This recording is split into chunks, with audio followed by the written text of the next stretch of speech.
Depuis un an et demi, je me suis installé définitivement en Thaïlande. L'énergie est magnifique. Hier soir, il était déjà très violent et ce n'est que le premier entraînement. Je peux te garantir que samedi, il va être très, très, très, très, très violent. Braquage. C'est un Ouais, braquage. ouais. Là, on est arrivé hier. On va braquer Justin samedi et on revient à Phuket. Oh là là là là là là. Oh là là là là là là. Tu vois, il est. Hello to all my French fans. Hey guys, UFC lightweight Rafael Fiziev here. Welcome to Kevin Podcast After Fight. On se retrouve pour parler donc du combat qui va arriver ce week-end. Raphaël Fiziev qui va affronter donc Justin Gaethje. Pour parler de ce combat, je reçois le coach de striking de Raphaël Fiziev, Benoît Z. Benoît, comment tu vas? Ça va, écoute, hein, on est arrivé hier, encore un peu la tête décalquée, comme tu peux le constater, mais sinon tout va bien. Vous avez fait bon voyage? Ouais, tout s'est bien passé. On est arrivé hier matin et là, du coup, non, ça commence à aller. Il y a pas mal de vidéos sur la chaîne te concernant pour les personnes qui tomberaient sur la vidéo qu'à partir de maintenant et qui ne te connaissent pas. Euh, comment s'est passée la connexion là avec Raphaël pour l'accompagner justement à cette Fight Week? Écoute, Raphaël, ça fait depuis longtemps qu'on se connaît maintenant. On avait fait des combats ensemble. Il y a le dernier, c'était contre Bobby Green, et malheureusement, j'avais dû rentrer en Europe, ce qui avait séparé un peu nos liens. Depuis un an et demi, je me suis installé définitivement en Thaïlande.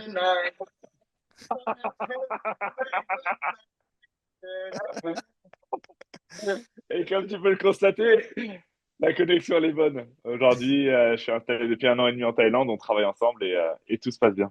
Écoute, en tout cas, je te remercie de m'accorder du temps pendant cette Fight Week. Avec Euh, plaisir, mon frérot, toujours. Forcément, on va pas parler game plan ni stratégie, mais quand même, j'ai des questions. C'est un combat revanche. Je sais que tu n'étais pas dans le coin sur le premier volet. Toi, qu'est-ce que tu avais pensé du combat, le premier combat qu'il y a eu face à Geji? Alors pour moi, le premier combat, il y a eu une domination de Raphaël pendant 2 rounds et demi et un retour de Gadji sur la fin. On sait aujourd'hui que l'UFC, la notation de l'UFC, c'est les damages en premier. Et ce qui a pu faire balancer le combat en faveur de Justin. Voilà mon analyse du premier combat. D'accord. Ce combat, donc, il a lieu 2 ans, presque de jour pour jour. Mhm. Donc, pour remettre un peu du contexte, Geji, là, il sort d'un gros KO face à Max Holloway. Raphaël Fiziev, il est sur 2 défaites depuis. Enfin, Mhm. la défaite de Geji et il y a eu une blessure face à Gamrot. Donc, il y a eu une période d'inactivité de sa part. Qu'est-ce que toi, tu peux me répondre à ça concernant, sachant que tu le côtoies quotidiennement au Tiger Muay Thai, que tu le vois s'entraîner?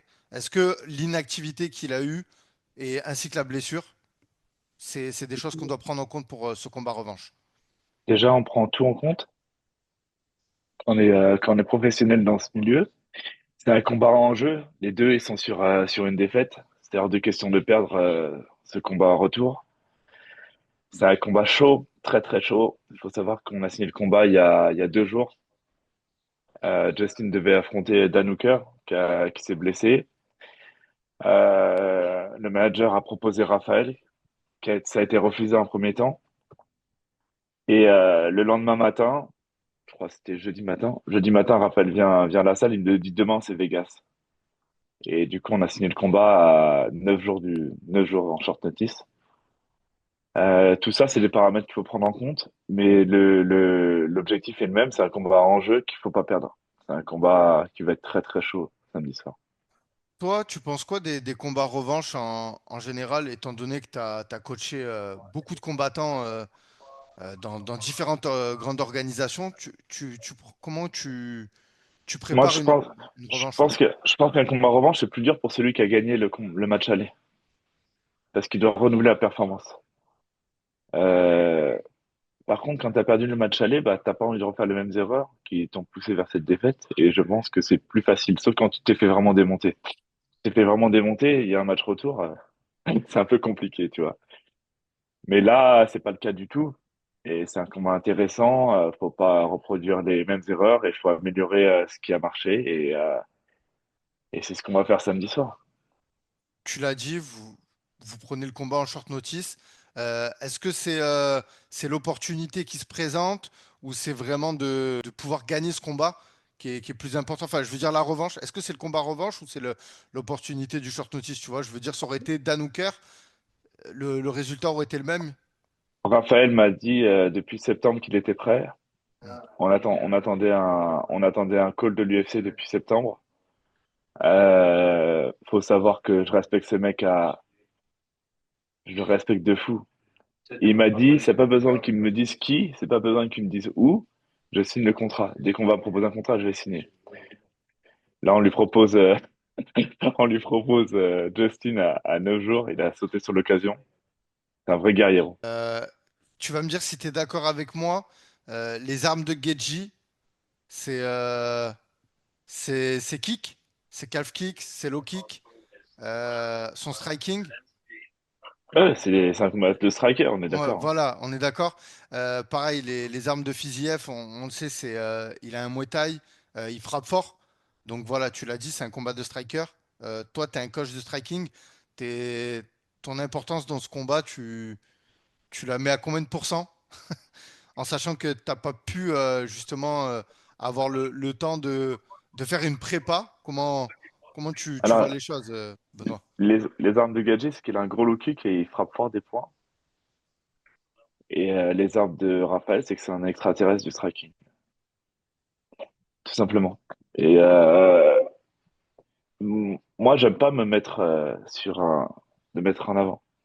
Moi, mon importance, c'est d'amener Raphaël à faire le moins d'erreurs possible et optimiser sa performance le plus possible. Donc voilà, c'est un combat qui est chaud et ouais, c'est un combat de striker avec moi qui suis dans le coin. Du coup, il y a beaucoup de pression, c'est vrai, mais c'est ce qu'on aime et on travaille pour ça. Du coup, non, c'est top, c'est une énergie positive. Tu l'as dit, short notice. Là, on est en période de Ramadan. Il y Mm. avait aussi le poids à côté. Toutes ces choses-là, c'est des paramètres importants à prendre en compte, qui fait bien sûr de lui un guerrier, mais voilà, ma question, c'est forcément elle est plus portée vers lui, mais comment il se sent là et est-ce que ça va, quoi? Je veux dire, toi qui est au plus près de lui, Non, non, non, comment est non, l'énergie, non, quoi? non. L'énergie est magnifique. Hier soir, il était déjà très violent et ce n'est que le premier entraînement. Je peux te garantir que samedi, il va être très, très, très, très, très violent. Très, très, très violent. Le soleil se couche tôt ici. Le poids est incroyable. L'énergie est bonne. On est là avec une bonne équipe. Il y a le manager qui arrive mardi. Euh, on est tous autour de lui pour qu'il arrive à la performance de samedi. Et ça va être bien. Très, très bien. Est-ce que tu peux nous dire aussi qui y aura dans son coin sur le précédent combat? Il me semble il y avait Henri Hooft. Ouais. Enfin, est-ce que tu peux nous dire un peu l'entourage Du qu'il y coup, a avec il y a- Raphaël? il y aura moi, forcément. Il y aura Sayat, qui est là à tous ses combats, qui a une part. Sayat, c'est très intéressant parce il a un œil quand même à viser. Et surtout, il parle russe. Ça veut dire que moi, certainement, je vais parler à Sayat qui va parler en russe, de façon à ce que Justin ne comprenne pas ce qui se passe.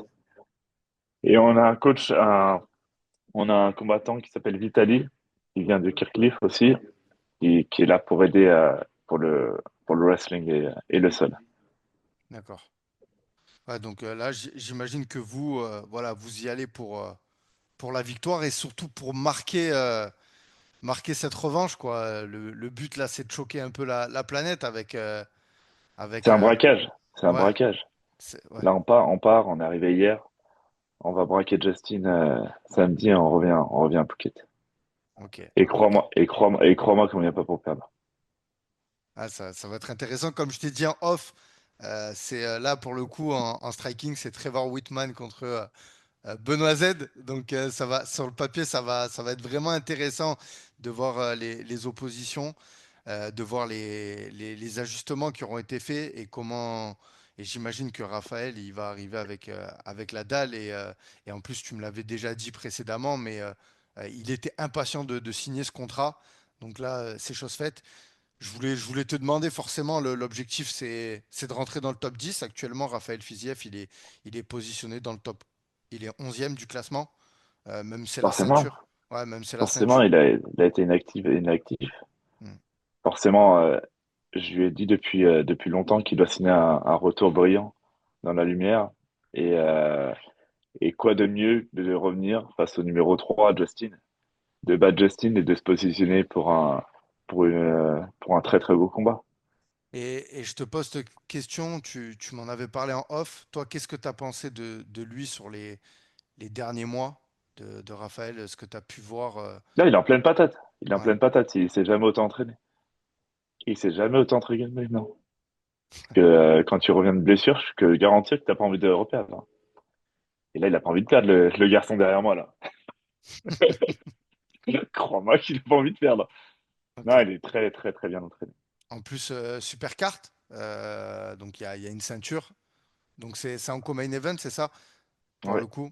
Donc on peut le dire, tous les yeux seront braqués sur vous à ce moment-là. C'est clairement c'est le combat, c'est le fight of the night, hein, sur le papier. On peut pas, ouais, on peut pas. Même moi, je trouve que au final, on y gagne au change en fait, que Dan Hooker s'est blessé. ouais. Vraiment, hein, vraiment. Tu vois, Non, mais c'est un combat excitant. Raphaël, tout le monde le sait, hein. C'est un ouais. mec, c'est un mec qui envoie, hein. C'est un mec qui envoie, l'autre il envoie. Forcément, ça va créer des étincelles. Maintenant, on va essayer que les étincelles soient de notre côté.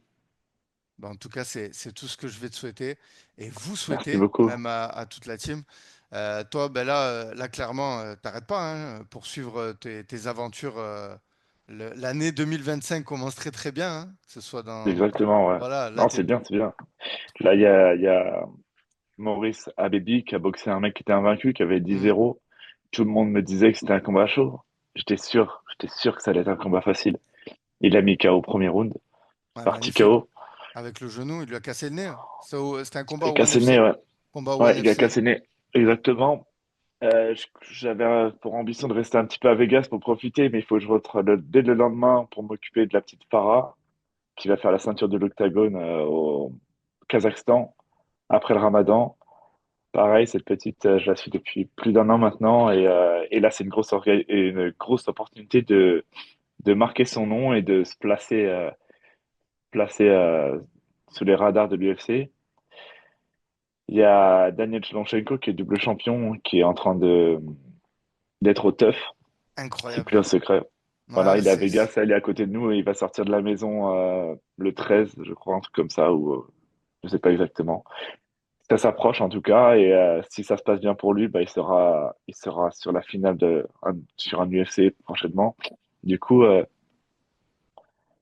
ça bouge bien, et je suis content. ouais. Puis, Je suis surtout. content et je suis fier de leurs résultats, tu vois. Bien sûr. Ouais, c'est la consécration pour un coach. Et toi, on le sait que ben, voilà, tu travailles beaucoup. Voilà, pour moi, comme j'ai dit, pour te suivre, tu es de partout, tu es sur tous les fronts.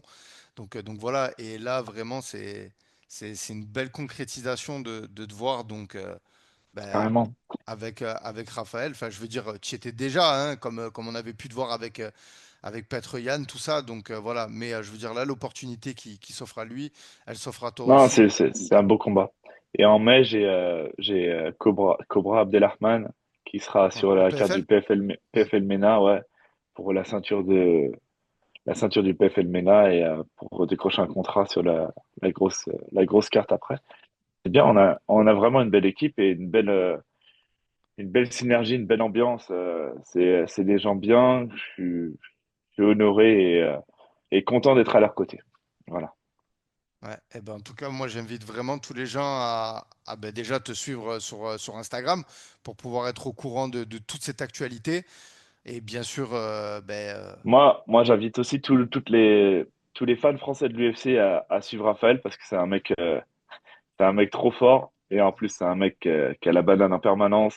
C'est un bon mec. Et je vous invite tous à suivre Raphaël et son combat. Et, euh, et on va y aller pour une belle victoire. Raphaël, say hello to the French guys. allez, Hello to the le French. petit, Oh là là là là là là. Oh là là là là là là. Tu vois, Hello to all my French fans. il est plutôt en forme, le machin. Merci beaucoup. Les À gars, l'aise, merci Benoît de m'avoir accordé du temps pour la avec communauté plaisir. d'Afterfight. Voilà, donc je L'équipe, redirige les rejoignez gens. Afterfac, on est ensemble. Et, Kevin, c'est un bon de parmi les bons. Il fait pas de, comment te dire, il y a des médias, tu vois, ils surfent sur le malheur des gens, toi, tu es toujours dans la positivité, tu es toujours là pour ramener ton point de vue sans vouloir prendre un parti pris, même si on est, on est, on n'est pas d'accord sur un combat. D'ailleurs, il y a un gros combat qui arrive pour Manon et, J'espère que, euh, et j'espère que tu Valentina. voudras venir sur le podcast pour en parler. Parce D'ailleurs, que non, mais c'est un combat chaud qui arrive, tu vois. Et moi, je vais pas te mentir, Valentina, c'est une fille qui s'entraîne souvent au Tiger. Et, euh, et je suis pas du genre nationaliste à dire oui, moi je suis français, donc je me mets avec les Français. Valentina, c'est une meuf de notre équipe aussi. Du coup, je vais être pour Valentina. Mais en tout cas, je souhaite que ce soit un beau combat, une belle guerre et que la meilleure l'emporte. Voilà, dans eh un ben, esprit sportif. écoute, super, Toujours. super mot pour donner ton avis et je te remercie pour les compliments. Et moi, vraiment, c'est toujours un plaisir, Benoît, de te recevoir. Ça fait un moment maintenant que je t'invite. Merci. Voilà, tu me donnes beaucoup de force aussi et j'adore voilà, la passion qu'on a pour ces sports de combat nous rassemble. Donc, sache que moi, c'est toujours Exactement. un plaisir Vo- de te recevoir. Voyons ce qui nous rassemble et pas ce qui nous divise. Parce qu'en ce moment, Exactement. on en a vraiment besoin. Moi, je suis là à l'étranger, je vois un peu comment ça tourne de partout. Voyons ce qui nous ressemble et pas ce qui nous divise. On est tous ensemble et il n'y a pas de mauvais, il n'y a pas de méchants. On est ensemble.